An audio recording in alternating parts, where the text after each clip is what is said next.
Clínica de Oftalmología San Diego. Buenas noches a todos, bienvenidos a una sesión más de las conferencias que estamos organizando por ECOS, que es el Comité Académico de la Clínica de Oftalmología San Diego.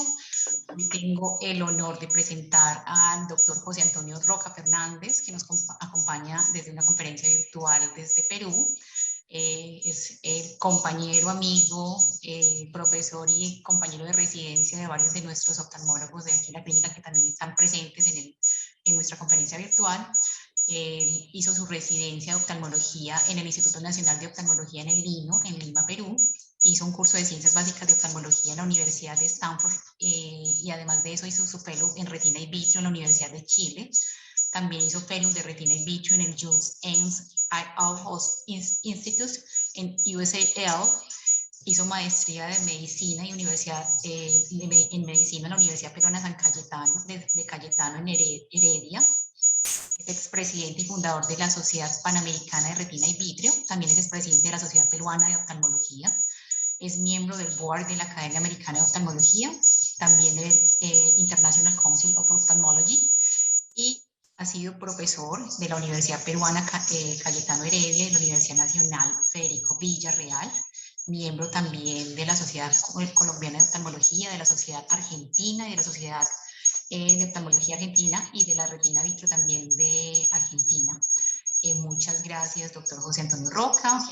La conferencia que nos vas a presentar es Complicaciones vitro-retinianas de la cirugía de la catarata. Recordamos a todos los asistentes que pueden a través del chat irnos poniendo todas sus preguntas y al final de la conferencia, o si es oportuno en algún momento, yo le interrumpiré para hacer manifestar todas las inquietudes que se presenten con esta conferencia. Muchas gracias, doctor, por estar aquí. Muchísimas gracias, Natalia. Muchas gracias por la invitación. A Luis Fernando, un gran gusto estar con ustedes aquí en la Clínica San Diego y en esta clínica que yo la conozco y que me gustó mucho. El doctor Jairo Alonso Gómez y Claudia Durán son muy amigos míos y de mi familia. Y ellos me llevaron una vez a la clínica y la visité y de verdad que estuve maravillado con sus instalaciones y con sus equipos y sobre todo con el personal y la gente que tienen ustedes ahí.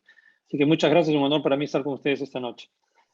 Y conversando con Luis Fernando, quedamos en que les iba a dar esta charla sobre complicaciones vitreoretinianas de la cirugía de la catarata. A ver. Felizmente, la gran mayoría de las cirugías de las cataratas, más del 95% de las intervenciones de cataratas se realizan sin ninguna complicación. O sea, solo tenemos poco porcentaje de complicaciones. Es decir, la cirugía de la catarata es una de las cirugías, es la cirugía que más se hace en el cuerpo humano y una de las que mejores resultados tiene. En la actualidad contamos con una tecnología importante para poder realizar una meticulosa evaluación preoperatoria del paciente, tanto del segmento anterior como del posterior. Y el posterior, de lo que vamos a hablar, podemos evaluar muy bien el vitrio, la retina central, la retina periférica, el nervio óptico, la interfase vitreoretiniana, el epitelio pigmentado de la retina.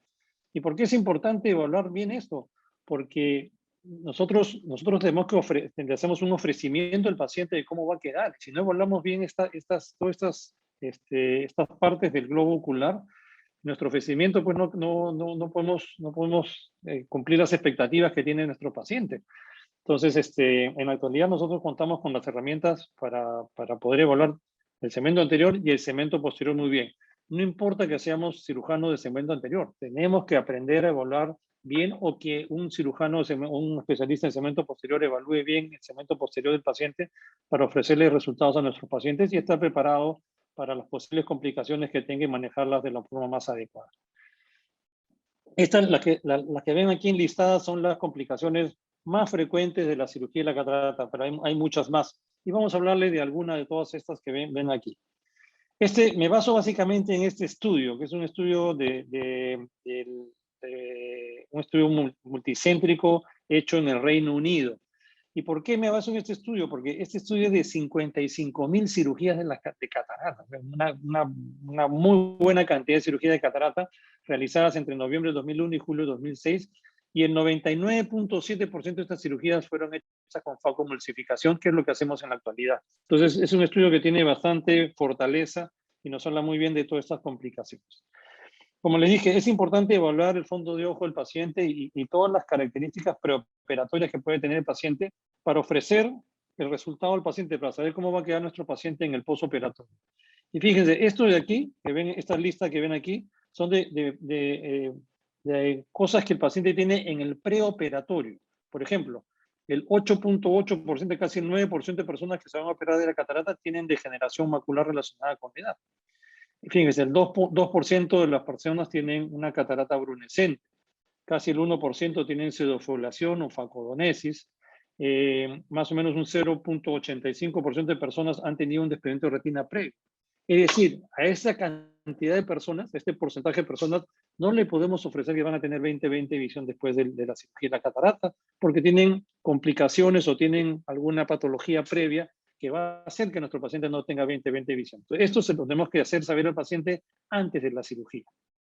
Estas son las complicaciones más frecuentes en el intraoperatorio, en la cirugía de la catarata. ¿Y cuáles son las más frecuentes? La ruptura de la cápsula posterior o pérdida del vitrio o ambas, más o menos en el 1.9% de los casos. Que se caiga un pedazo de cristalino en el 0.18% de los casos, hemorragia supracoroidea 0.7% de los casos, pero ven que hay toda una lista de complicaciones que pueden haber, que vamos a hablar de algunas de ellas.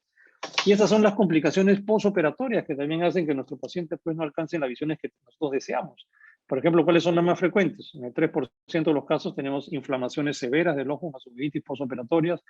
En el 1.6% de los casos tenemos edema macular cistoide crónico. En el 0.4% de los casos hay retención de un pedazo de cristalino en la cavidad vítrea y eso hace que haya complicaciones. Y en el 0.13% de los casos podemos tener una hemorragia coroidea, que es algo muy serio. Hablando sobre la ruptura de la cápsula posterior con vitrectomía anterior, ocurre en el 1.9% de los casos, diálisis anular en el 0.4% y fragmento de cristalino retenido en el 0.18%.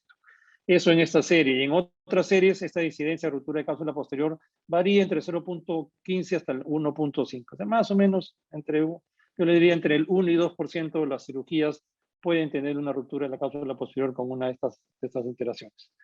Ahora, ¿cuáles son los riesgos? O sea, tenemos que evaluar a nuestro paciente en el preoperatorio para saber quién tiene riesgo de que tenga ruptura de cápsula posterior. Y ven, todos estos son los factores de riesgo. Cuanto mayor sea el paciente, mayor riesgo tiene. Cuanto más duro sea el núcleo, cuanto la pupila es pequeña y no se puede dilatar. Pacientes que tienen cámara anterior estrecha, sobre todo si tienen síndrome de pseudofoliación, que es una de las cosas principales. Si estamos haciendo la capsulorrexia circular continua y tenemos algún desgarro o perdemos esta circularidad de la cápsula anterior, si el paciente tenía algún traumatismo previo que no sepamos y que no veamos cómo está, pacientes que tienen sinequias posteriores, que tienen cataratas polares posteriores, se rompen con mucha frecuencia la cápsula posterior, los pacientes miopes altos, pacientes que han sido operados de vitrectomía previamente, que han tenido retinopatía de la premotilidad, síndrome de Marfan, pacientes que están tomando tamsulosina o tienen síndrome de Gri-Flacio por esto, y sobre todo la curva de aprendizaje del cirujano. Entonces, todos estos son factores de riesgo que nos incrementan la probabilidad de tener una ruptura de cápsula posterior, ¿no? Básicamente hay que reconocer el deseo de foliación en los núcleos muy duros, hay que tener especial cuidado. Ahora, cuando se nos rompe el cristalino, pues, la cápsula posterior, se nos pueden caer pedazos de cristalino. Y estos pedazos cristalinos cuando se caen, si son pequeños, si son menos del 25% del tamaño del núcleo, pueden ser tolerados. O sea, uno puede tratarlo con antiinflamatorios, esteroides, controlar la presión ocular, y esto el paciente lo puede tolerar y después de un tiempo estos tienden a desaparecer. Cuando se cae corteza, la corteza se reabsorbe totalmente. Molesta al principio, el paciente tiene estos flotadores vítreos, pero la corteza se reabsorbe. El problema es que cuando se caen pedazos grandes de núcleo, estos sí no son bien tolerados porque ocasionan mucha inflamación, hipertensión ocular. Pero cuando se caen pedazos de cristalinos a la cavidad vítrea, generalmente son pedazos grandes. Fíjense, en menos del 25%, pedazos pequeños de menos del 25%, solo en el 16% de los casos. El 84% de las veces que se cae un pedazo del núcleo es un pedazo de núcleo grande. Entre el 25 y 50% en el 40% de los casos y más del 50% de cristalino en el 42% de los casos. O sea, en el 84-85% de los casos que se cae un pedazo de cristalino, hay que hacer una vitrectomía para sacar ese pedazo de cristalino porque es un pedazo grande. A pesar de que los cirujanos de segmento anterior siempre dicen al amigo retinólogo, no, me queda un pedacito, no es un pedacito, es un pedazo grande, ¿no? La incidencia de estos pedazos que se quedan de cristalino a la cavidad vitral felizmente es bastante baja. En ese estudio que les enseñé es el 0.18% y las diferentes series van entre 0.1 a 5%. Cuando se cae el cristalino completo con cápsula y todo a la cavidad vitral, lo que ocurre en el síndrome de Marfan y en otros síndromes o por traumatismos, no pasa nada porque el material cristaliniano, las proteínas cristalinas están aisladas por la cápsula. Pero cuando se cae un pedazo de cristalino que ya no tiene cápsula, que ya le hemos hecho una capsulotomía al paciente, ese pedazo de cristalino que no tiene cápsula sí provoca inflamación, y una inflamación severa en el globo ocular, en la parte posterior sobre todo. Llega a dar hasta endoftalmitis estériles. Y esta inflamación provoca edema en la córnea, provoca glaucoma por partícula de cristalino, provoca uveitis severas, vitreitis, edema macular cistoide, y también puede provocar desprendimientos de retina. Y la incidencia de desprendimiento de retina cuando se cae un pedazo de cristalino a la cavidad vitrea es del 18%. Y este 18% es porque la inflamación que está generando esta caída del cristalino, pero sobre todo es por las maniobras que hace el cirujano de segmento anterior por tratar de sacar ese pedazo de cristalino que se le ha caído. Por eso hay una máxima que dice, una vez que se fue, se fue. Si un pedazo de cristalino se cae a la cavidad vitrea y uno no está preparado para hacer una vitrectomía posterior, es mejor dejarlo ahí, terminar, hacer una buena vitrectomía anterior y después que el cirujano de segmento posterior retire ese pedazo de cristalino. ¿Qué cosa hay que hacer si estamos haciendo una cirugía de catarata y se nos rompe la cápsula posterior? Tenemos que no asustarnos. Lo que hacemos es, ponemos el pedal en 1, solo en irrigación, pedimos que nos bajen la botella o bajamos el flujo de líquido a la cámara anterior, retiramos el segundo instrumento y por el ayudante, por la entrada del ayudante, inyectamos viscoelástico. Ojalá viscoelástico dispersivo para tratar de con el viscoelástico cubrir la ruptura de la cápsula posterior para que no vaya a pasar pedazo de cristalino a través de ella hacia la cavidad vitrea. Y una vez que hemos tapado el agujero con viscoelástico, recién retiramos la punta del facomulsificador. Si nosotros nos asustamos y retiramos bruscamente la punta del facomulsificador de la cámara anterior, lo que ocurre es un colapso de la cámara anterior y eso puede provocar que los pedazos de cristalino que están en la cámara anterior pasen a través del agujero de la cápsula posterior a la cavidad vitrea. Entonces, por eso que no se recomienda retirar en forma brusca el por del faco de la cavidad de la cámara anterior.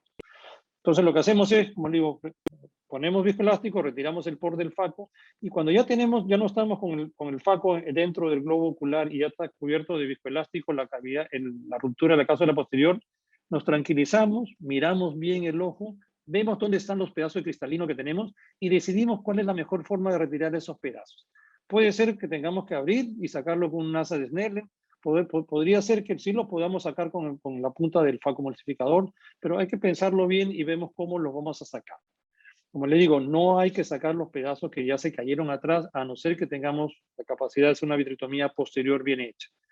Ahí le digo, una vez que se fue, porque si no, podemos terminar como ven esa foto aquí, con todo el cristalino en la cavidad vitrea, pero además con un desgarro gigante y un desprendimiento de retina.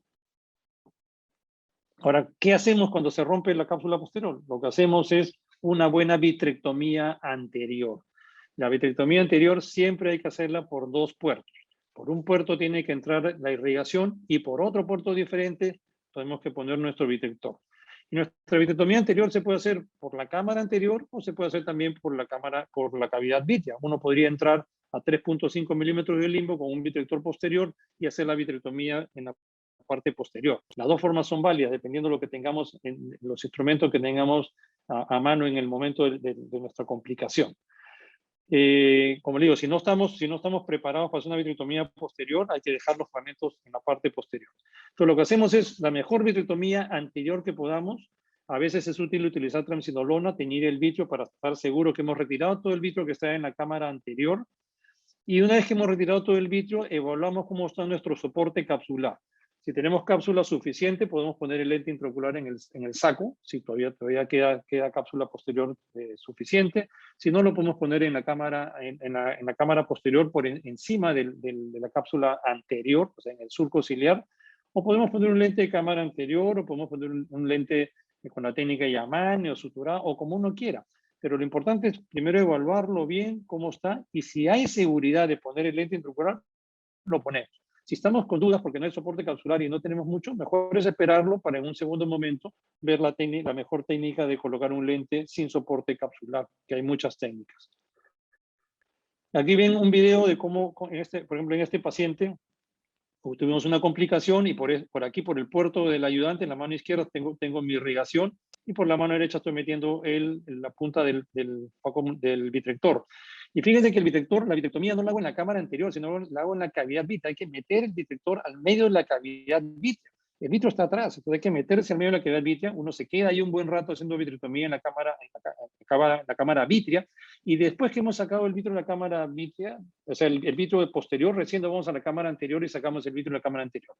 Luego en este paciente, fíjate, estamos haciendo una limpieza de los restos como ya no hay vitro, es fácil sacar los restos capsulares, los restos, la corteza, y ponemos el lente intraocular. En este caso se pudo poner el lente en el saco, porque el hueco en la cápsula posterior no era tan grande y nos permitió meter el lente en el saco. Y se pone el lente en el saco y el lente queda bastante bien centrado. Entonces, si uno hace una buena vitrectomía anterior, no hay problema y uno puede colocar el lente intraocular, digo, en el saco, en el surco auxiliar o de alguna otra forma. Lo importante es evaluarlo bien y no arriesgar el ojo del paciente, que es lo más importante, ¿no? Ahí ven cómo el lente está bien en el saco y al terminar la cirugía van a ver cómo queda, ahí se ve el remanente, ven la cápsula, fíjense aquí cómo se ve la cápsula anterior que está por encima del lente intraocular, el lente en el saco bien centrado y no hay ninguna complicación. Entonces es importante hacer una buena vitrectomía anterior. Esta es una maniobra que propuso David Chan. David Chan es un famoso cirujano de catarata de San Francisco. Y él proponía que en algunos casos que se ha roto la cápsula posterior, por ejemplo aquí ven este esquema, se rompe la cápsula posterior y todavía tenemos fragmento de cristalino dentro del saco con la cápsula posterior rota, él lo que dice es que hay que coger el viscoelástico, se le cambia la cánula del viscoelástico por una aguja número 25 o 27, y entramos a 3.5 milímetros de limbo por la parte plana y nos metemos detrás del cristalino e inyectamos viscoelástico debajo del cristalino para empujar los restos de cristalino que están dentro todavía del saco capsular y empujar estos restos de cristalino a la cámara anterior para que sea más fácil retirar los restos de estos cristalinos de la cámara anterior. Ahora, esto es solo para los fragmentos que están dentro del saco capsular, no para los que ya se cayeron a la cavidad vitrea. Es una maniobra de levitamiento que también es útil en algunos casos. En el posoperatorio de estos pacientes tenemos que manejar la inflamación dando antiinflamatorios, generalmente esteroides. Estos pacientes también tienen muchas veces hipertensión ocular, porque son cirugías que son un poco más laboriosas, y la córnea sufre más, tenemos que darle más corticosteroides para el edema corneal y eso también nos eleva la presión del ojo, entonces hay que manejarlo con hipertensivos, manejamos el edema corneal y si se ha caído un pedazo de cristalino a la cavidad vitrea, remitimos al paciente, al especialista de retina de vitrio, quien generalmente espera 1 o 2 semanas a que el ojo esté desinflamado y luego de ese tiempo retira el cristalino sin ninguna complicación. Recuerden ustedes que más del 75% de los pacientes que han tenido luxación de cristalino terminan con visiones mejores que 20/40, ¿no? Entonces, es una cirugía que no es complicada si la hacemos a tiempo y bien, ¿no?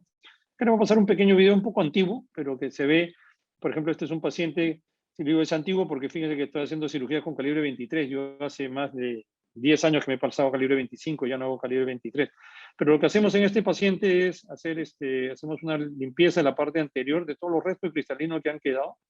Miren, fíjense ahí, se puso el lente, pero a pesar de que se puso el lente, miren, tiene el cristalino completo en la cavidad vitrea. O sea, esa es la corteza, pero el cristalino está completo. Y uno lo que hace es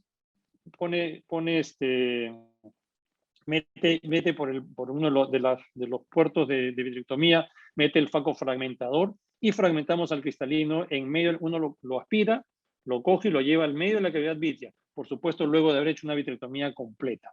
Entonces, cogemos el cristalino, lo ponemos en la medio de la cavidad vitrea y lo hacemos una facomulsificación en la mitad de la cavidad vitrea y el paciente no tiene ninguna complicación y este paciente termina con muy buena agudeza visual. Entonces, es una cirugía que es una cirugía antigua, pero es lo que hacemos comúnmente. Otra de las complicaciones que podemos tener con la cirugía de las cataratas es que aumentamos el riesgo de tener desprendimiento de retina. Una cirugía de catarata bien hecha incrementa el riesgo de desprendimiento de retina. Una cirugía de catarata con complicaciones tiene más riesgo de tener un desprendimiento de retina. Y esto se debe a que nosotros trabajamos con líquido, con fluido en la cirugía de la catarata. Metemos líquido a presión en la cámara anterior.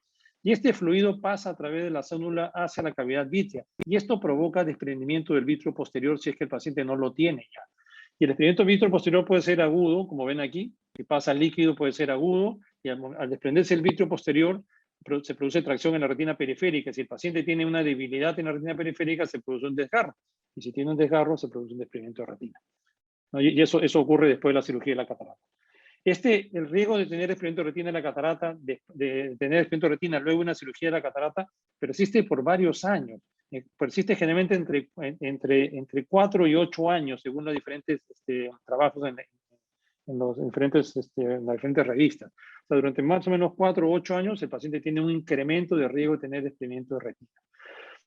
Se ha reportado que el riesgo se ha acumulado más o menos de 0.9% a 4 años, y Bomber también reportó que más o menos el riesgo es alrededor del 1%, 0.93% a 8 años, ¿no?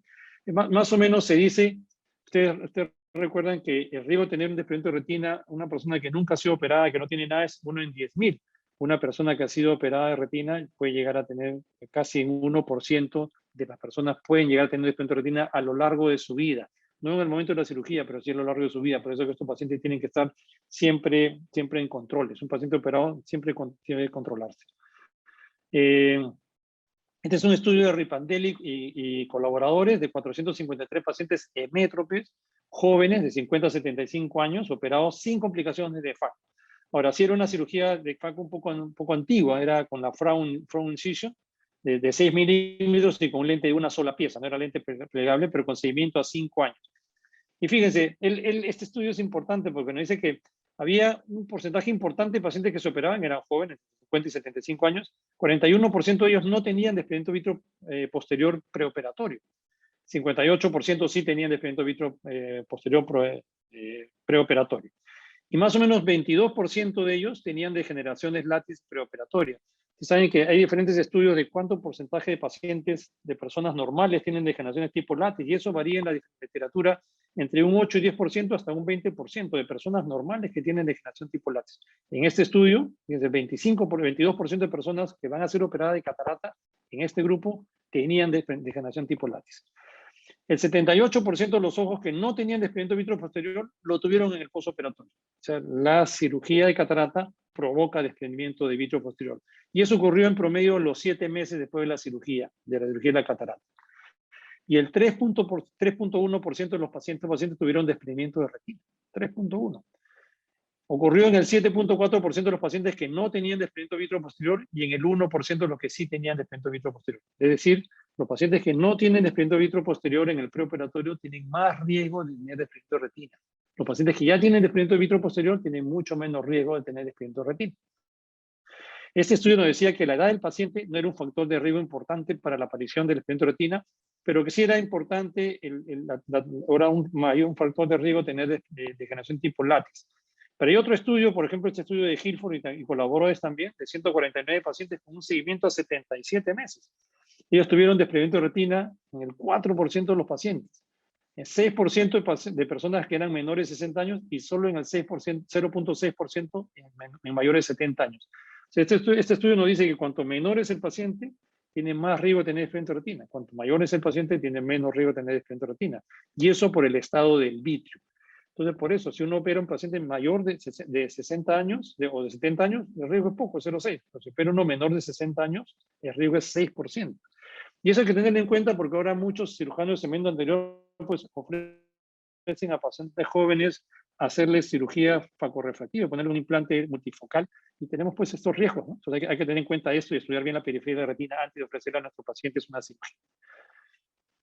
En este estudio de Hilford y colaboradores no encontraron relación entre tener degeneración tipo látiz en el preoperatorio y desprendimiento de retina.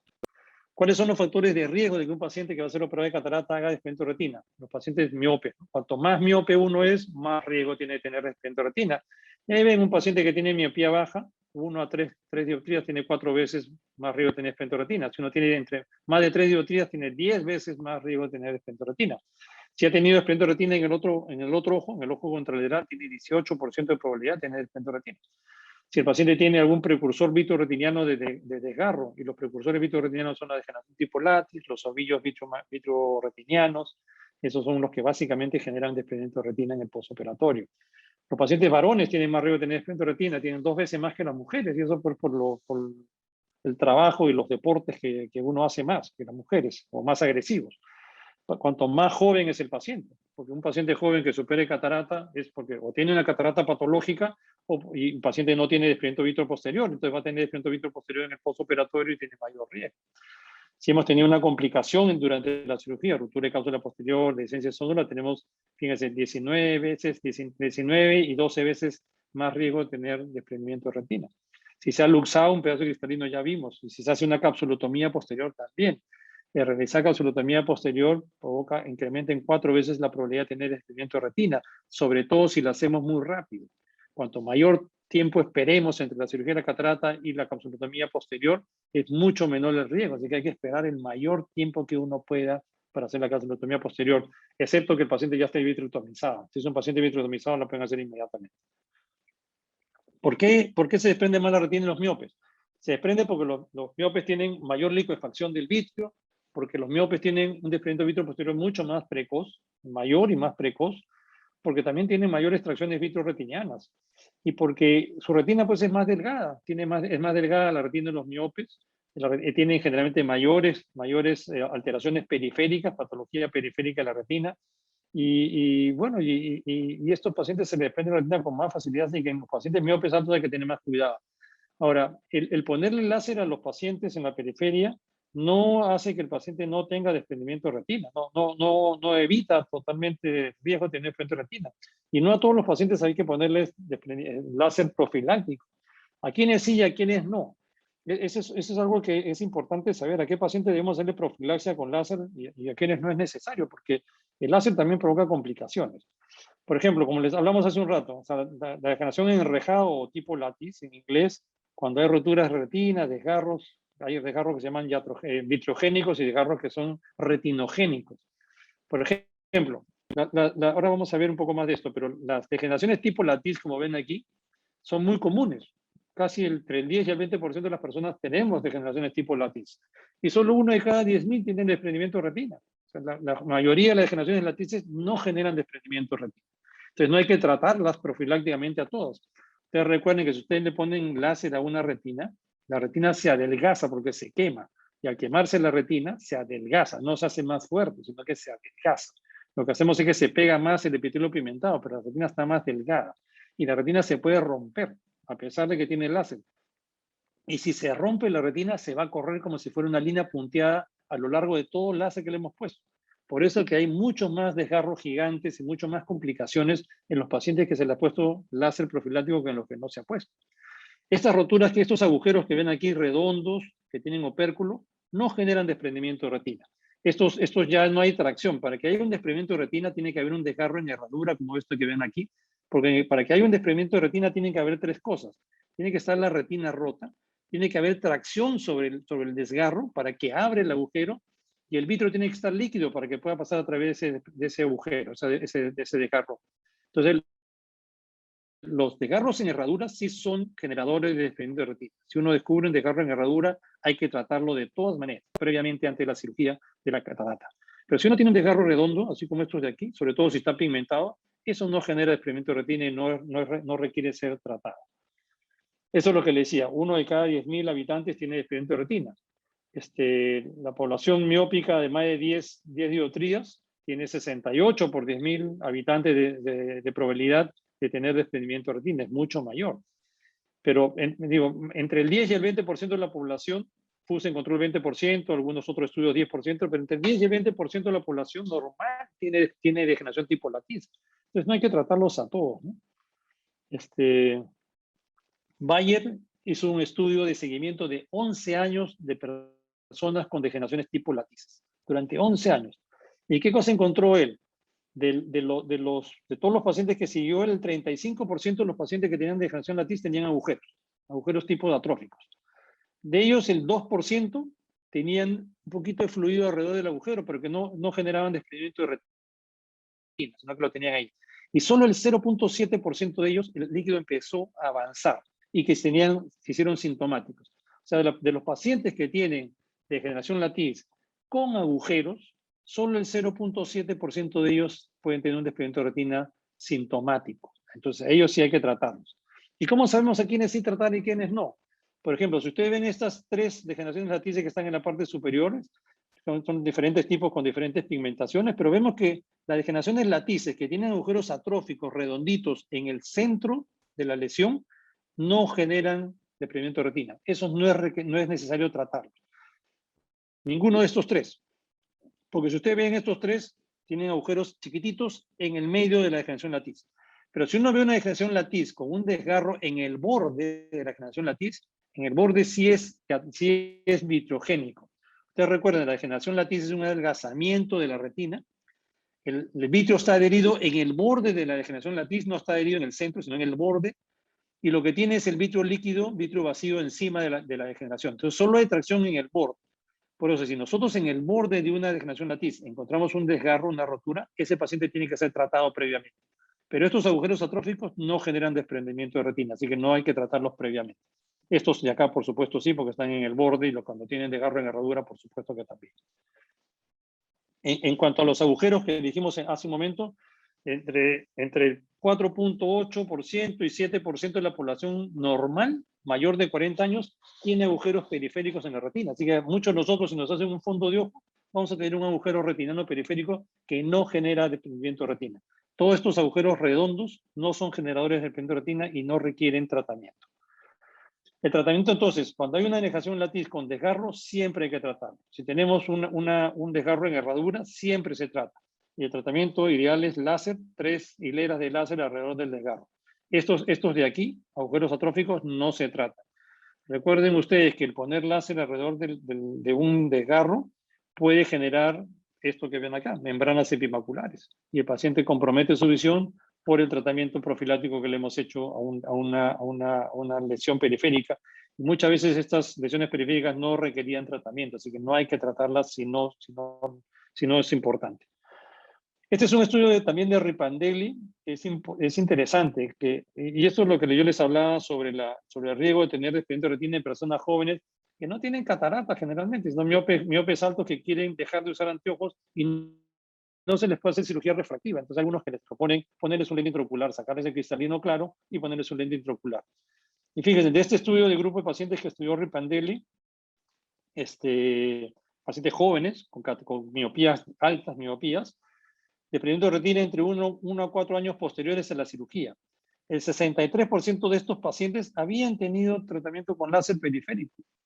El 63% de lo que se les prendió la retina. O sea, que el láser periférico no es garantía de que no se les prende la retina. El problema es que cuando se desprende la retina y le hemos puesto láser periférico a este paciente, la rotura es mucho más grande.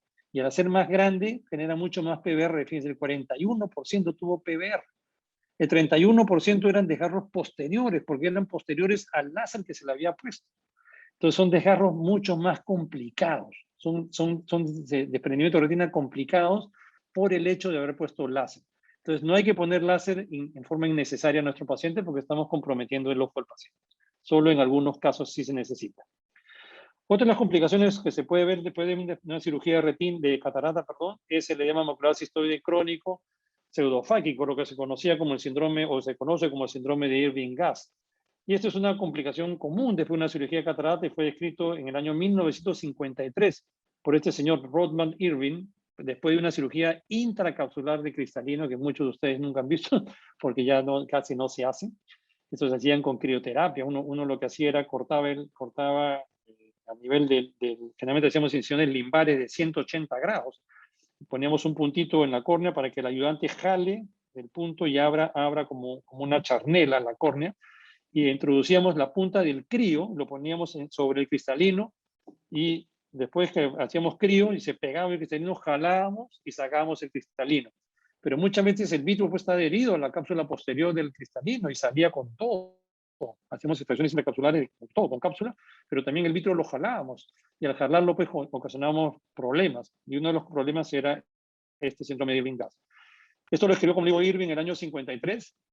Y 13 años después, en el Bascom Palmer, Ed Norton y Don Gass utilizaron la angiografía y demostraron angiográficamente el edema que ya había descrito Irving. Y de ese momento se llamó síndrome de Irving-Gass por estos dos colegas. Ahora, la incidencia del edema macular cistoide o síndrome de Irving-Gass depende de cuál sea nuestro criterio de diagnóstico.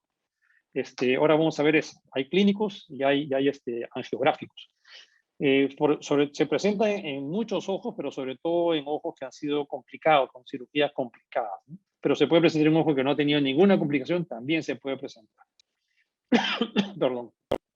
¿Cuándo es el edema macular angiográfico? El edema macular angiográfico es aquel edema que si nosotros le hacemos una angiografía a nuestro paciente, aparece el edema, pero el paciente no tiene ningún síntoma, el paciente ve bien y no tiene ninguna complicación. Y eso se presenta en el 20% de los pacientes operados de catarata sin complicaciones, sin ninguna complicación. Y el paciente no tiene ninguna complicación, ve bien, y nosotros vemos que todo está bien, pero si le hacemos la angiografía, aparece. Y eso se supone que es una respuesta casi normal de inflamación del globo ocular por una cirugía de catarata. Y eso no es importante porque se resuelve en forma espontánea. Lo que es importante es el edema clínicamente significativo, aquel edema que el paciente pierde visión. Y eso ocurre, según el estudio que les mostré hace un momento, en el 1.6% de los casos, y según otros estudios entre el 0 y 13% de los casos. 13 es mucho, eso es en las cirugías anteriores, extracciones extracapsulares o extracciones intracapsulares, pero en facomulsificación es mucho menos. Y este paciente sí tiene pérdida de visión. El edema macular cistoide le causa pérdida de visión. Y esta pérdida de visión puede ser transitoria o puede ser permanente. La mayoría de ellos, entre el 50 y 70% de ellos se resuelven en forma espontánea, sin ningún efecto secundario, pero otros no. Y la patogénesis de este edema macular cistoide es multifactorial. Tiene que ver mucho con la inflamación, por supuesto. Tiene que ver con las prostaglandinas, con las citoquinas, con el factor de crecimiento del endotelio vascular, con la ruptura de la barrera hematorretiniana, ¿no? Y esto es lo que hace que se acumule pues, fluido aquí, en la capa plexiformes, sobre todo en la plexiforme y la nuclear se va acumulando fluido, y este fluido se ve así en una tomografía, en los quistes, ¿no? En las capas profundas de la retina y media, y en la angiografía se ve el clásico lesión petaloide con escape de colorante a nivel macular y también a nivel del nervio óptico, ¿no? Y esto es el clásico síndrome de Irving-Gass. ¿Cuáles son los factores asociados al mal pronóstico del edema macular pseudofángico? Son los pacientes que tienen uveitis previa, sobre todo los pacientes que tienen inflamaciones oculares previas, tienen más riesgo de tener edema macular cistoide y que este edema macular sea persistente. No obstante, en los pacientes que tienen uveitis sí está indicado hacer una cirugía de la catarata cuando tienen catarata y está indicado poner un lente intraocular, pero tienen mayor riesgo, así que tener más cuidado con ellos. Pacientes que tienen problemas vasculares, por ejemplo los diabéticos, tienen más riesgo de tener edema macular cistoide. Y por supuesto, si hemos tenido alguna complicación intraoperatoria, pues hemos puesto un lente en el surco ciliar, sobre todo un lente de una sola pieza que no se debería poner, a veces se pone, pero no se debería poner un lente de una sola pieza en el surco. Líos que han sido fijados al iris o lío de cámara anterior, se ha habido pérdida de vitrio, ha habido un encarcelamiento del vitrio en herida, que eso genera más edema macular cistoide. ¿Cuál es el tratamiento del edema macular cistoide? Tenemos varias cosas que podemos hacer. Podemos utilizar AINES, los antiinflamatorios no esteroideos, existe el nepafenaco, el bromfenaco, el ketorolaco, varios de estos funcionan bastante bien. La acetazolamida también funciona bastante bien. El problema con la acetazolamida es que lo ideal es dar 500 miligramos 3 veces al día y casi ningún paciente tolera esa dosis de acetazolamida. Los esteroides también, en varias formas, los esteroides tópicos, los esteroides intraoculares o perioculares, los esteroides sistémicos. Cuando no funcionan estas cosas, pasamos a usar anti-VEGF. También, si es que vemos que hay una brida de vitrio adherida a la herida operatoria o a la herida del ayudante, podemos con Jack Lancel cortar esta brida y esta eliminación de la tracción también puede ayudarnos a que se resuelva el edema macular cistoide. Y algunas veces es muy raro tener que hacer una vitrectomía por un edema macular cistoide pseudofángico. Esto lo traía porque hay algunos laboratorios pues, que nos dicen, no, hay que usar siempre AINES preoperatorios porque eso hace que el paciente no tenga edema macular cistoide, ¿no? Sí, o sea, sí, los AINES tópicos sí son efectivos en disminuir el edema macular cistoide postoperatorio angiográfico, el angiográfico, pero el otro no tiene realmente mucho, o sea, el clínico no hay estudios que nos digan que sí disminuye mucho el clínico. El angiográfico sí, pero no el clínico. Y tenemos siempre pues, que también evaluar si más o menos o sea, un 1% de los pacientes pueden tener edema macular cistoide. La gran mayoría de los edema macular cistoide se va solo. y los que no se van, la gran mayoría responden al tratamiento. Vale la pena a todos nuestros pacientes mandarles un AINES preoperatorio y postoperatorio para evitar esa complicación. ¿Cuáles son los efectos secundarios en la córnea de estos pacientes? Este es un estudio que hice yo hace muchos años, hace más de 20 años en el hilo, de 12 pacientes que tenían edema macular cistoide crónico postoperatorio, y le pusimos un poquito de triamcinolona intravítrea. La triamcinolona intravítrea funciona muy bien. Fíjense, eran un grupo de pacientes operados de diferentes, eran de catarata, pero por diferentes patologías, de formas, cataratas por traumatismo, cataratas seniles, de todo tipo de cataratas. Y les inyectamos 4 miligramos en 0.1 cc intravítrea. La agudeza visual promedio era preoperatoria pre-triamcinolona 2, 20/285 y post 20/60. Funciona muy bien la triamcinolona, es muy barata, el edema macular cistoide generalmente se va, pero tiene complicaciones, ¿no es cierto? Provoca hipopión estéril en 8 de 12 pacientes, hipertensión ocular en 9 de 12 pacientes, endoftalmitis no tuvimos y defecto de retina no teníamos, pero sí, fíjense, 9 de 12 pacientes, 9 es bastante, hipertensión ocular, y 8 de 12 hipopión estéril. Acá ven un paciente de ellos, acá tiene edema macular cistoide, esta era la tomografía que teníamos en esa época, y uno le pone una sola inyección y fíjese cómo se le va el edema macular cistoide en un ratito. Otras cosas que tenemos a mano ahora en los edemas maculares cistoides persistentes es el uso de la dexametasona como implante, el famoso Osurdex. Fíjense cómo con una inyección de Osurdex, y ven acá la fecha, de 23 de agosto este de acá es el 16 de septiembre, o sea, 3 semanas ya no tiene edema macular cistoide.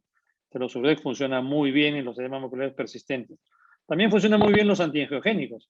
Este es un estudio que hicimos en el grupo PACORES, que es un grupo de investigación. PACORES es Pan American Collaborative Retina Study Group, que es un grupo de estudios que tenemos panamericanos sobre problemas de retina. Hicimos este estudio en pacientes con edema macular cistoide pseudofáquico, que no respondían al tratamiento con AINES ni con esteroides tópicos. Y les inyectamos Avastin. El Avastin, fíjense, intravitrio, funciona muy bien. 20/100 de visión con este edema macular cistoide, al mes tenía 20/40, llegó a 20/25, y se recuperan bastante bien con una inyección de Avastin.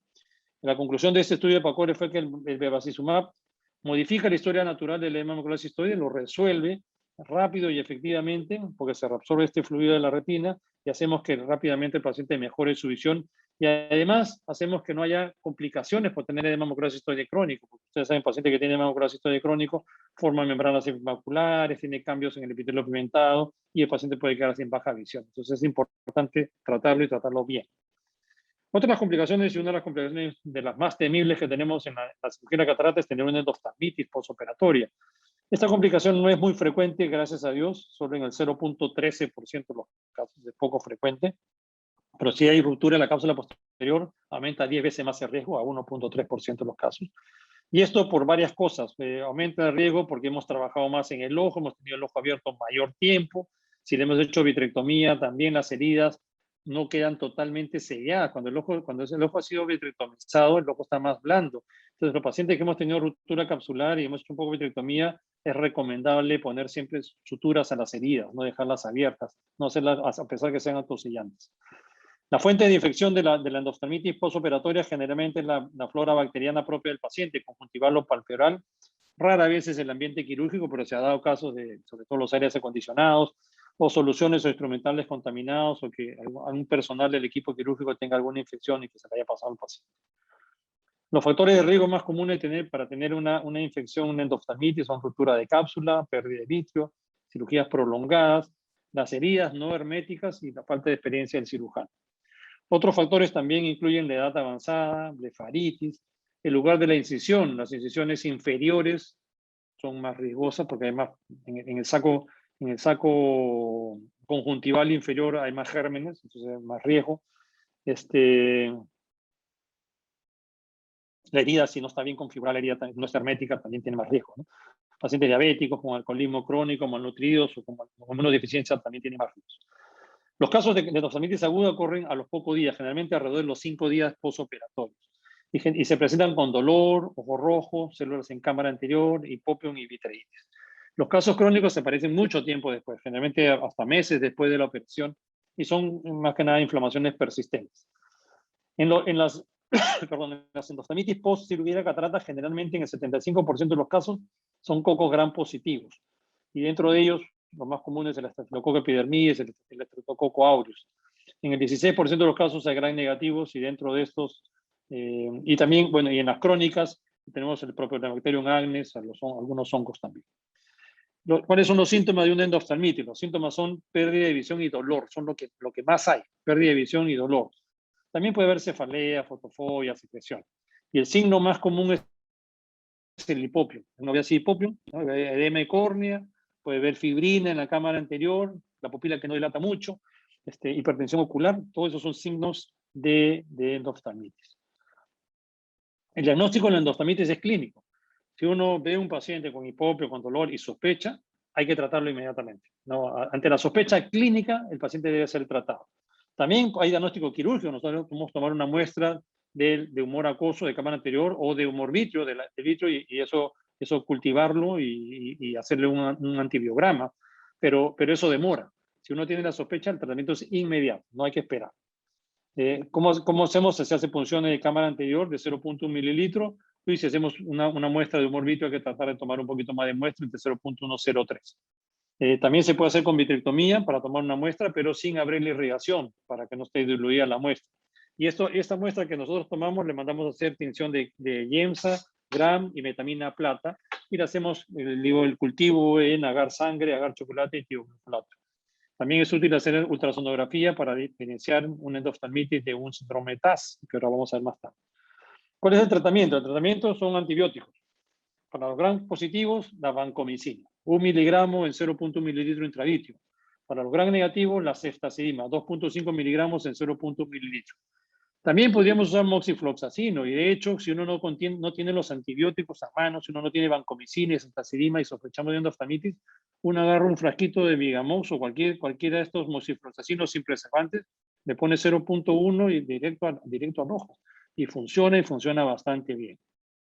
También usamos generalmente dexametasona, 0.4 miligramos en 0.1 mililitro.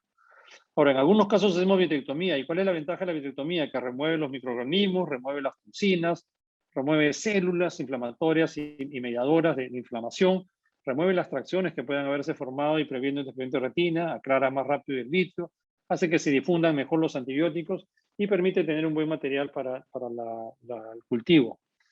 En los casos crónicos de endoftalmitis crónica debemos considerar el Propionibacterium agnes como causa de inflamación. Y usualmente lo que se ve en la endoftalmitis crónica es esto que ven aquí, estas placas blanquecinas que están atrapadas entre la cápsula posterior y el lente intraocular. Ahí están atrapadas y uno ve estas cápsulas, no dilata el paciente y al dilatarlo ve estas manchas. Acá, ven esto que ven aquí. Esto es el atrapamiento de los gérmenes entre la cápsula posterior y el lente intraocular. Entonces, el tratamiento de endoftalmitis crónicas es el primero, es inyectar los antibióticos igual, vancomicina, la ceftazidima. Si no funciona, podemos pasar a una vitrectomía, y la vitrectomía hay que abrir esa cápsula posterior y sacar eso de ahí. Y a veces es necesario sacar hasta todo el cristalino, todo el lente intraocular y toda la cápsula, los remanentes capsulares. Este es un estudio antiguo del EBS, el estudio de endoftalmitis vitrectomy study, que es un estudio antiguo, desde el año 90, o sea, un estudio que tiene más de 30 años, y que nos decía pues si había que hacerle vitrectomía a los pacientes o había que inyectarles antibióticos nada más. Este estudio es muy importante porque nos dijo varias cosas. Una de las cosas es que cuando se presenta la endoftalmitis, en promedio a los 6 días del posoperatorio. Entre 5 y 6 días se presenta la endoftalmitis. ¿Cuál es el síntoma más común? La pérdida de visión. ¿Cuál es el síntoma más común? El dolor. Después viene el hipopium, en 86% de los casos. En esa época, el 69% de los casos tenían cultivo positivo. Es más o menos lo mismo que hay todavía en la actualidad. Y fíjense, también nos hablaba de esto, que los pacientes que están teniendo endoftalmitis, muchos alcanzan buena visión. O sea, no es que todos los pacientes pierdan visión, pero sí algunos cargan buena visión y otros no tan buena visión. Y nos decía que los pacientes, todos aquellos pacientes que tenían en ese estudio hace 30 años, los pacientes que tenían endoftalmitis con visión de PL o peor, iban mejor si se hacían vitrectomía. Todos los pacientes que tenían visión de PL, o sea, de movimiento de manos a más de visión, el resultado era el mismo si hacíamos vitrectomía que si hacíamos solo inyección intravítrea de antibióticos. Entonces, ese estudio nos dijo en esa época que para los pacientes que tenían mejor visión, más que movimiento de manos, era lo mismo, no había que hacerles vitrectomía, sino que solo ponerles antibióticos. Ahora, esos resultados son de hace 30 años, con la tecnología que tenemos hace 30 años de la vitrectomía, que era una vitrectomía mucho más rudimentaria que la que tenemos en la actualidad. En la actualidad, nuestros resultados con vitrectomía son muchísimo mejores que los que eran en esa época. En esa época casi no teníamos, en esa época se hizo el Vitrectomy Study, tampoco había el endoláser, imagínense, no había muchas otras cosas.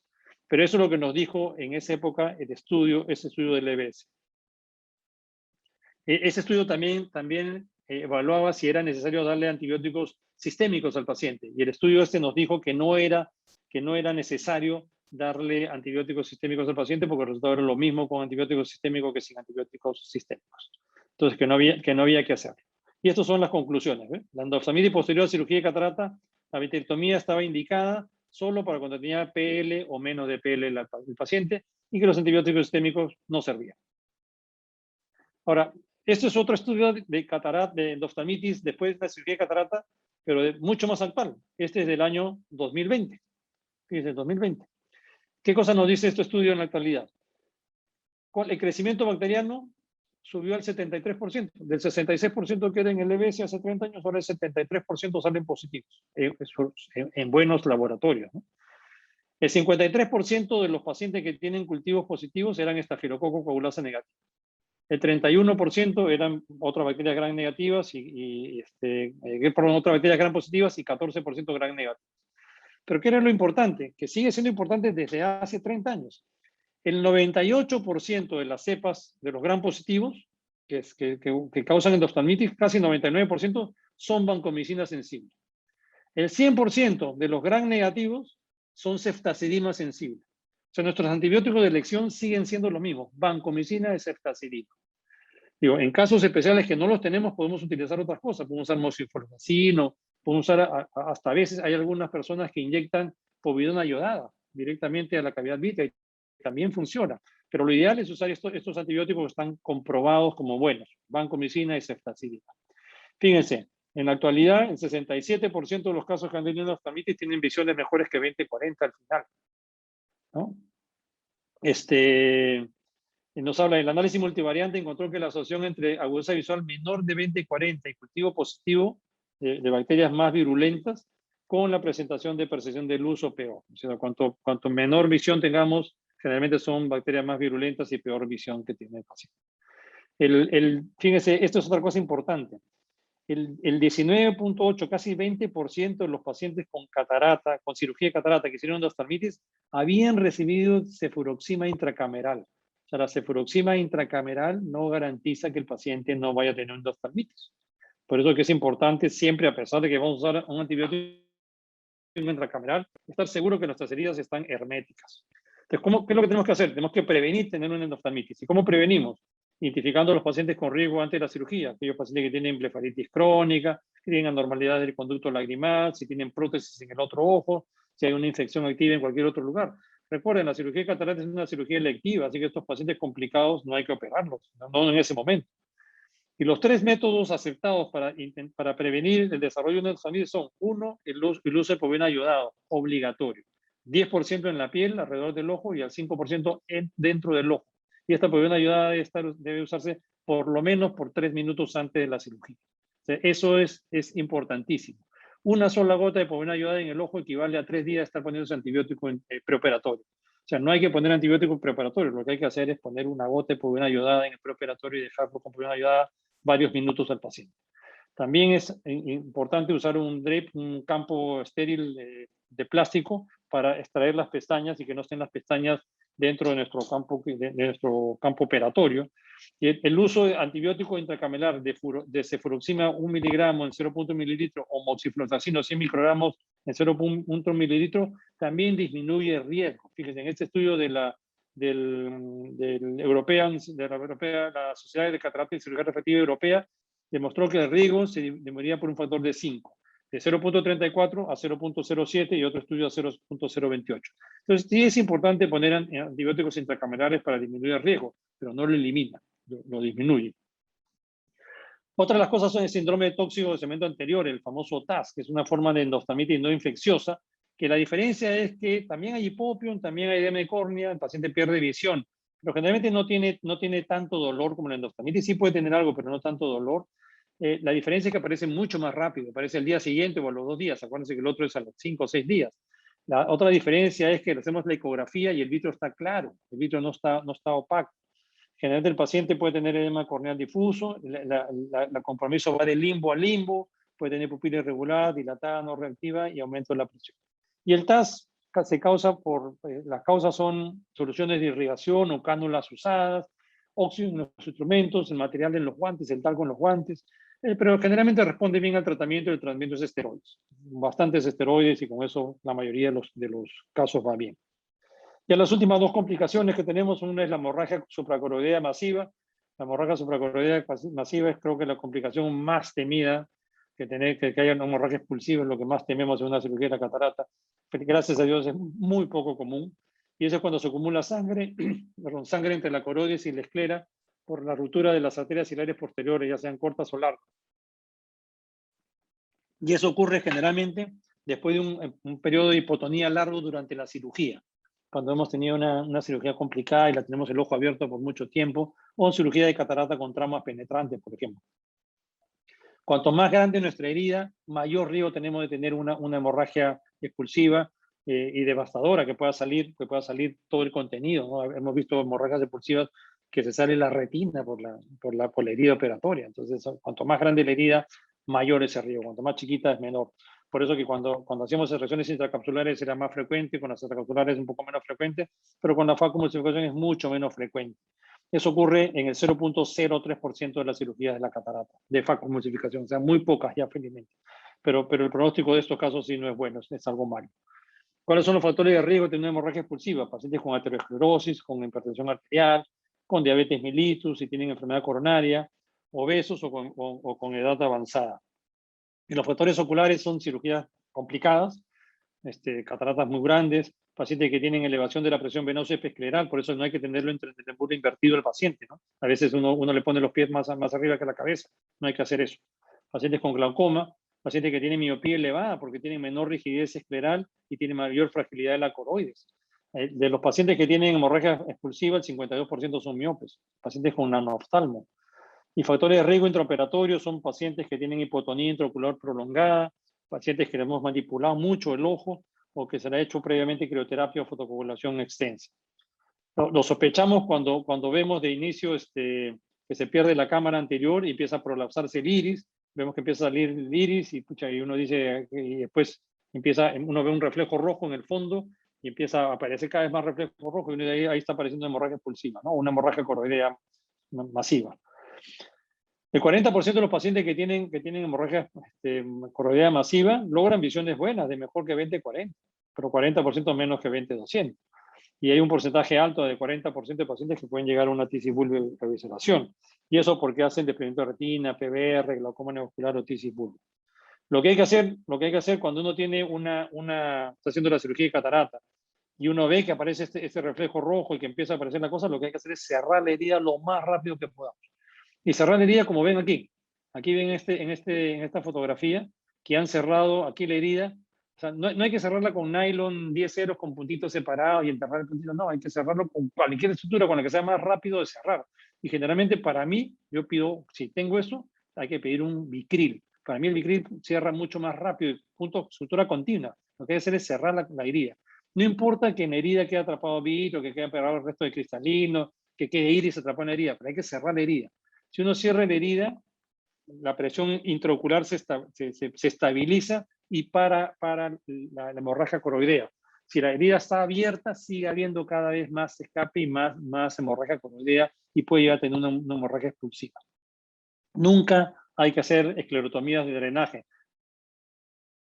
porque eso lo único que causa es mayor sangrado. Así que no hay que hacer esclerotomías de drenaje, y lo que hacemos es ponerle un manitol al paciente o diureside para bajarle la presión intraocular, le damos corticoides, suspendemos la cirugía, la paramos ahí, esperamos en otro momento cuando haya bajado todo, regresar y a tratar de arreglar eso, ¿no? Los esteroides estabilizan la vasculatura coroidea y disminuyen la inflamación intraocular. Usamos prednisona 1 a 2 miligramos por kilo de día, usamos corticoides prednisolona tópica y vamos monitorizando ecográficamente hasta que el coágulo se lise. Más o menos a las 2 semanas podemos entrar a hacer un drenaje de esta hemorragia coroidea masiva. Solo entramos antes de las 2 semanas cuando ha habido encarcelación de retina, con fragmento cristalino, hemorragia vital y sobre todo desprendimiento de retina. Si no hay estas complicaciones, esperamos con 2 semanas o más. Aquí un video de un paciente nuestro que operamos que tenía un desprendimiento coroideo masivo, que ya han pasado ya 2 semanas, y lo que hacemos después de 2 semanas es hacer una vitrectomía. Hay que entrar por una zona donde estemos seguros que estemos entrando a la cavidad vítea, no vayamos a perforar la retina o la cavidad de esta coroidea. Y después que hemos hecho eso, limpiamos la parte anterior, porque esta cirugía, como saben, lo que hacemos es cerrar rápido y a veces nos quedan restos. Entonces limpiamos toda la parte anterior. Ahí vamos a ver el coroideo, fíjense el coroideo grande que tiene este paciente. Y lo que hacemos es, después que vemos que todo está bien, fíjense el gran coroideo que tiene este paciente con pliegues. Entonces hacemos un poco de vitrectomía, ponemos un poquito de perfluorocarbono para tratar de aplacar la retina.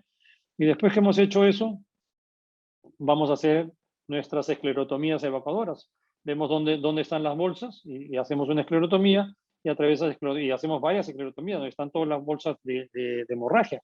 Y vamos drenando la sangre y sacamos la sangre y la retina se va aplicando. Y los pacientes generalmente después de esto, quedan con bastante, demora un poco. No drenamos todo, pero tratamos de drenar lo más que se pueda de esta hemorragia coroidea. Y bueno, el paciente recupera bastante buena visión, ¿no? La mayoría de pacientes, como le digo, que se manejan adecuadamente, quedan con visiones mejores que 20/40, ¿no?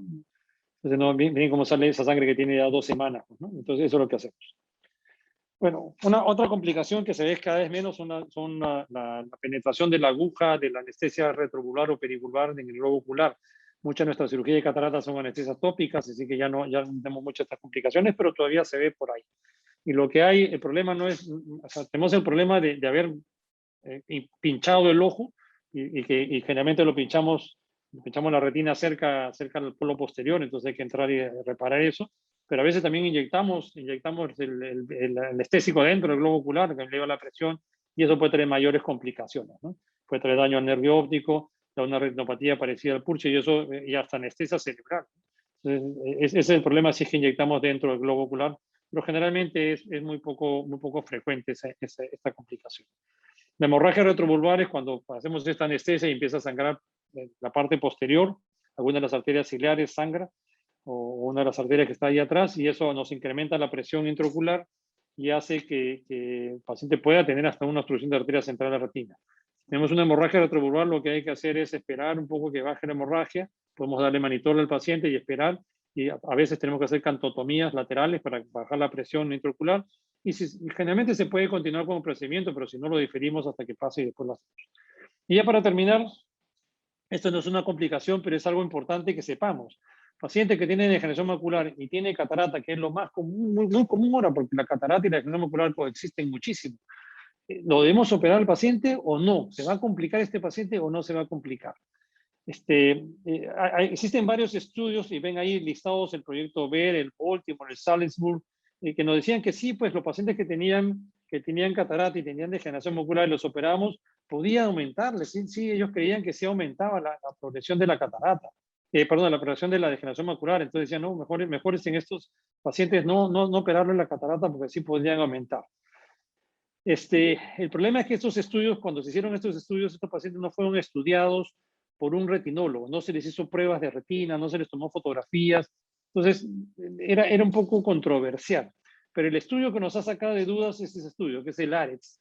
El ARES es el Age-Related Eye Disease Study, que el estudio que hecho por retinólogos, con fotografías, con muy buena data, de cómo está la catarata, cómo está el cristalino, cómo está la retina, y seguimiento a muy largo plazo. Y este estudio era para ver el pronóstico y curso tanto de la degeneración macular como de la catarata. Concluyó con exámenes clínicos anuales, fotografía de fondo de ojo, con toda la data. ¿Y qué nos dijo este estudio? Este estudio nos dijo que, acá están los resultados, con seguimiento promedio a 6 años, la edad promedio era de 70 años de pacientes, 55% mujeres. 73% de ojos no progresó la degeneración macular relacionada con la edad y no tuvieron cirugía de catarata. 19% de ojos tuvieron solo cirugía de catarata, 5% de ojos tuvieron progresión de degeneración macular avanzada y 2% de ojos tuvieron ambos eventos. Es decir, el análisis de estos estudios decía que la cirugía de la catarata no acelera o no está asociada a la progresión de la degeneración macular relacionada con la edad. No, lo que pasa es que los pacientes que tienen degeneración macular les va a progresar. La degeneración macular siempre progresa. Y progresa así los hayan operado o no los hayan operado en la catarata. Entonces dice que en todos los análisis de riesgo, el riesgo relativo fue de 1. O sea que no hay asociación entre la progresión de la degeneración macular relacionada con la edad y la cirugía de la catarata o la progresión de la catarata. Entonces a estos pacientes sí los podemos operar, pero tenemos que decirle que su degeneración macular va a continuar avanzando y que tienen que estar cuidando su degeneración macular, porque les puede progresar y les puede quitar visión la degeneración macular.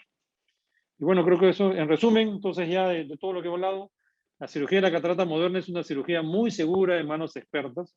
Menos del 3% de los pacientes presentan alguna complicación y la mayoría de las complicaciones son muy manejables. La mayoría están muy manejables y terminan los pacientes con muy buenas agudezas visuales, así que no son mayores problemas. Pero es importante prevenir las complicaciones y cuando se presentan tratarlas en forma apropiada y en el tiempo adecuado, ¿no? Si los tratamos a tiempo, el paciente va a terminar generalmente con muy buena agudeza visual. Y nada, muchas gracias a mi familia para que conozcan a mi familia, mi esposa y mis 4 hijas. Y estoy atento a cualquier pregunta, cualquier consulta que tengan. Encantado de estar con ustedes y contestar. Muchas gracias.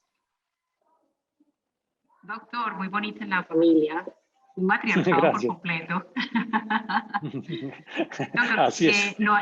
No hay en este momento ninguna pregunta en el chat, pero yo sí quiero hacer una pregunta, pues como en la parte inicial, como para tener un tip ahí adicional en cuanto a las rupturas capsulares posteriores. Pues además de colocar el viscoelástico dispersivo, de bajar la infusión, ¿cuáles serían los parámetros ideales que se deben de manejar para la vitrectomía anterior para un cirujano de segmento anterior? Pues para una persona que no es experta en segmento posterior. Sí. A ver, siempre ponemos en los cortes lo máximo que nos dé la máquina. El equipo, cuanto mayor corte tengamos, o sea, ponemos una poca aspiración y mayor corte posible. Poca aspiración más o menos son 150 de aspiración y corte lo que nos dé nuestra máquina, porque ahora hay máquinas que nos dan hasta 10.000 cortes, pero otras máquinas dan menos. Lo mayor corte que tenga. Porque aspiramos poco vitrio y cortamos muy rápido para que no haya tracción sobre el vitrio. Entonces lo que hacemos es poco corte y poca aspiración y bastante corte.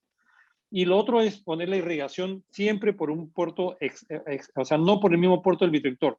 Y eso porque algunos equipos de vitrectomía, de catarata, de cirugía de catarata, todavía vienen con la cuchilla antigua de vitrectomía que tenían la irrigación en la punta del vitrector. Si uno irriga por la punta del vitrector, va hidratando el vitrio y siempre sale más vitrio y más vitrio y más vitrio y nunca deja salir vitrio. Entonces siempre tienen que estar separados, por puertos totalmente separados para poder. Y el secreto es meter la punta del vitrector en el medio de la cavidad vítrea. Muchos cirujanos lo hacen solo en la cámara anterior y sigue saliendo vitrio porque el vitrio viene de atrás. Entonces uno tiene que meter la punta del vitrector en el medio de la cavidad vítrea, sacar el vitrio que está ahí en el centro de la cavidad vítrea, va haciendo como un hueco para que el vitrio caiga y se vaya hacia atrás. Y después del medio de la cavidad vítrea va saliendo hacia la parte anterior y saca todo lo que está en la cámara anterior. Y de esa forma estamos seguros que hemos quitado todo el vitrio de la cámara posterior y de la cámara anterior. Perfecto, doctor. Por aquí le mandan muchos saludos el doctor Juan David Bravo, el doctor Gerardo Arana, muchas gracias de parte pues, como de todo el mundo. Otra pregunta que nos hacen por acá. En pacientes con degeneración macular relacionada con la edad atrófica o cicatrizales, ¿hay algún parámetro para decidir la cirugía de catarata? En los pacientes que tienen degeneración macular relacionada con la edad con catarata, siempre está indicado una cirugía de catarata. Siempre. Cualquier estadio de la degeneración macular que tenga. Así tenga una cicatriz disiforme. Porque el paciente, si el paciente tiene una cicatriz disiforme, que es un estado más avanzado de la degeneración macular, todavía le queda retina periférica, que es la única retina por la cual el paciente ve. Y si tiene una catarata densa y nosotros le quitamos la catarata, el paciente va a tener una mejor calidad de vida porque va a ver mejor, a pesar de que no va a leer mejor. Que eso es lo que al paciente hay que decirle siempre. El paciente con degeneración macular avanzada, que tiene una atrofia geográfica o una cicatriz disiforme, no le ofrecemos que lea mejor, sino que va a ver mejor porque va a ver más claro y se va a sentir más cómodo. Entonces sí se ha indicado una cirugía de catarata en los pacientes con degeneración macular, en cualquier estadio. Por supuesto, los pacientes que tienen degeneración macular leve, o sea, inicial o intermedia, deben estar en controles seguidos porque ese paciente tiene riesgo que le progrese en algún momento y que necesite tratamiento con un antiangiogénico. Entonces, tienen que estar en controles permanentes. Pero sí está indicado una cirugía de catarata en cualquier estadio. Perfecto. Y yo tengo otra pregunta. Nos hablaste entonces de endoftalmitis con los estudios pues como más viejos. Aquí no sé si en Perú te pasa lo mismo, que muchas veces algunas afiliaciones al sistema de salud no tienen tanto acceso a que uno pueda tener un paciente con el retinólogo en las primeras 24 horas. ¿Cuáles son las indicaciones, por ejemplo, para que un oftalmólogo que sabe colocar antibióticos intravítreos decida entonces colocarlos inicialmente y que tenga de pronto el chance de que si salga, si ese paciente no llega a la consulta temprana con el retinólogo? Claro. A ver, o sea, ante la sospecha clínica de endoftalmitis, uno debe tratar. O sea, uno no debe esperar el cultivo u otra cosa. Si uno tiene sospecha de que el paciente tiene endoftalmitis porque cuando llegó al 5.º día, con hipopión, con dolor, le bajó la visión, y uno ve pues, que el vitrio está turbio o que no se ve el fondo de ojo porque ya está todo turbio, este paciente tiene endoftalmitis y hay que tratarlo inmediatamente. Y el tratamiento es inyecciones intravítreas. Uno tiene que saber hacer las diluciones adecuadas y ponerle vancomicina, ceftazidima y si quieren dexametasona también en la cavidad vítrea. Es muy importante, sobre todo o sea, por el tratamiento y por aspectos médicos legales, tomar una muestra, ya sea de vitrio idealmente o de humor acuoso, para cultivarlo y comprobar que tiene endoftalmitis. Así salga negativa. Si sale negativa no importa, pero ya lo hicimos. Y eso por asuntos médicos legales. Entonces siempre tenemos que saber cómo hacemos para inyectar y cómo hacemos para tomar una muestra. Y para tomar una muestra del vitrio lo que se hace es, se tiene que ingresar igual a 3.5 milímetros de limbo. Yo ingreso con una aguja 26 y con una jeringa más grande. Tiene que ser una jeringa de 5 centímetros cúbicos para poder jalar y poder extraer un poco de vitrio. Si no lo hace con una jeringa de tuberculina, pues no hace presión y no hace vacío y no llega a extraer vitrio. Pero tenemos que hacer la toma de muestra antes de inyectar los antibióticos. Yo lo hago con una jeringa de 5 centímetros cúbicos, una aguja 26, 3.5 milímetros de limbo. Uno entra directamente como quien quiere pinchar el nervio óptico hacia atrás y aspira y saca la muestra que pueda sacar. Y luego, igual, a 3.5 milímetros de limbo, ya con jeringa de tuberculina, necesitamos 0.1 centímetro cúbico de cada uno de los antibióticos con las diluciones adecuadas. Y después que hemos inyectado, ya no hay problema, ya tenemos más tiempo para mandar al paciente al retinólogo para que lo evalúe. Pero la gran mayoría de pacientes responden bien. Al día siguiente o a los 2 días ya se le fue el hipopio, el paciente empieza a mejorar y nos da tiempo pues, de tratar al paciente con tranquilidad. Perfecto, muchas gracias. Tenemos 2 preguntas aquí en el chat. Si el OCT muestra tracción vitreomacular, ¿se debe realizar vitrectomía además de la FACO o solo se le hace la FACO y se observa la evolución? Perdón, no entendí. O sea, si le sale positiva la muestra?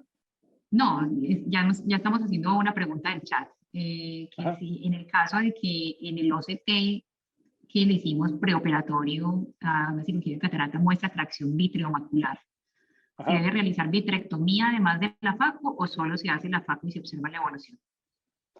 Si el paciente tiene agudeza visual normal y solo hay una adherencia, una pequeña atracción, no podría hacer solo la facomultificación. Lo que hay que evaluar es si hay una alteración de la retina misma. O sea, si el paciente ya empieza a tener un poco de edema de retina o tiene alguna alteración en el espesor de la retina, no solo la atracción, sino en el espesor de la retina, es mejor hacer una facovitrectomía.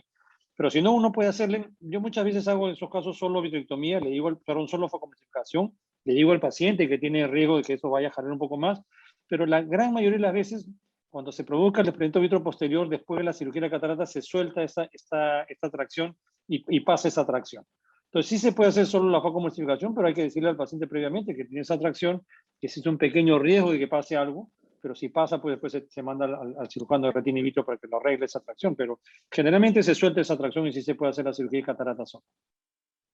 Y en ese caso, ¿recomiendas al cuánto tiempo hacerle, por ejemplo, un OCT de control de la cirugía de catarata?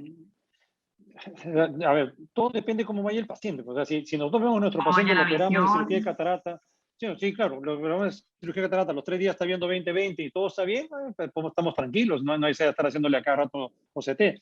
Pero si el paciente pues, pasa una semana, 2 semanas y no nos mejora la agudeza visual o tiene una visión un poco baja, hay que hacerle un OCT y hacerle seguimiento a ver si podría ser que tenga un edema macular cistoide, que aumenta con la tracción, o podría ser que tenga algún problema en la mácula, entonces hay que ir tratándolo, ¿no? Claro, perfecto. Muchas gracias.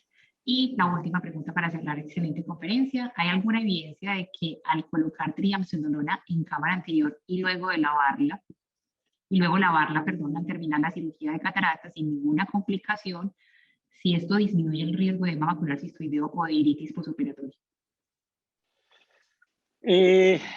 No, o sea, no conozco ningún estudio que hayan hecho que me digan que poner triamcinolona en la cámara anterior y lavarla disminuye el riesgo.